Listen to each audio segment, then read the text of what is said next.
अब यो गणतन्त्र नामको लुटतन्त्र र यो लुटतन्त्र ल्याउने नायकहरू सबैको अन्त्य नगरिकन यिनीहरूलाई विस्थापित नगरिकन नेपाल बन्न सक्दैन भनेर उभिने अर्कोतर्फको शक्ति छ जहाँ राप्रपाले नेतृत्व गरिराखेको छ र नेपालको राजनीतिक पार्टीहरूमा राप्रपा मात्रै छ।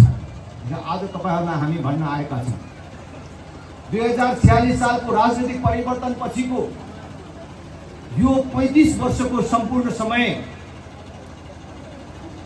खास गरी हामीले त्यो 46 सालदेखिको यहाँसम्मको हिसाब गर्ने हो भने राजा ज्ञानेन्द्रको 1.5 वर्षको म्यादी प्रत्यक्ष शासन बाहेक सबै समय प्रजातन्त्र भने पनि लोकतन्त्र भने पनि गणतन्त्र भने पनि तिनै पार्टीहरू छन् र नेता पनि तिनीहरू छन्। त्यही कांग्रेस छ, त्यही एमाले छ, त्यही माओवादी छ र नेताहरूको कुरा गर्यो भने पनि माथि गएका गिरिजाप्रसाद कोइराला, सुशील कोइराला, मनमोहन अधिकारीलाई छोड्ने हो भने त्यही शेरबहादुर देउवा, त्यही केपी ओली, त्यही प्रचण्डको वरिपरि देश घुमिराखेको छ। त 35 वर्षमा देश कहाँ पुग्यो? 35 वर्ष अगाडि देशले एउटा लक्ष्य निर्धारण गरेको थियो। हामीले नेपाललाई एसियाली मापदण्डमा पुर्याउने भनेका थियौं। सन् 2000 सम्ममा नेपाली जनताको आधारभूत आवश्यकताहरू परिपूर्ति गर्ने भन्ने लक्ष्य बनाएर देश अगाडि बढेको थियो।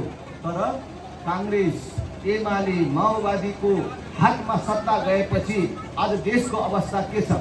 तपाईहरुले यसो हेर्यो भने हिजोको भन्दा बाटोहरू अलि ठुलठुलो बनेको छ, भवनहरू थपिएका छन्, हिजोको भन्दा आज अलि राम्रो लुगाफाटो लगाएर हिँड्न पाएका छौं, ठिकै भएको छ भन्ने लाग्छ होला। तर तपाईले धेरै परको कुरा हेर्नु पर्दैन। आफ्नै गाउँघरमा हेर्नुस् राम्रोसँग कि वैदेशिक रोजगारीमा हाम्रो युवाहरू नहुने हो भने, विदेशबाट हाम्रा युवाहरूले कमाएर नपठाउनु हो भने दशैं तिहार आउनेवाला थिएन, हाम्रा चाडबाडहरू आउनेवाला थिएनन्, हाम्रो घरको चुलाको ग्यास बल्ने थिएन, चुला बल्ने अवस्था थिएन र छैन अहिले पनि। हामीले हाम्रा युवाहरू बेचेर, हाम्रो भाइ छोराहरू बेचेर देश चलाउनु पर्ने स्थिति छ। यो 8 वर्ष अगाडि जुन बेला संघीयता कार्यान्वयन भएको थिएन, यो संविधान लागू भएको थिएन, नेपालको ऋण कति थियो तपाईहरुलाई थाहा छ? 6 खरब थियो। तर अहिले हाम्रो ऋण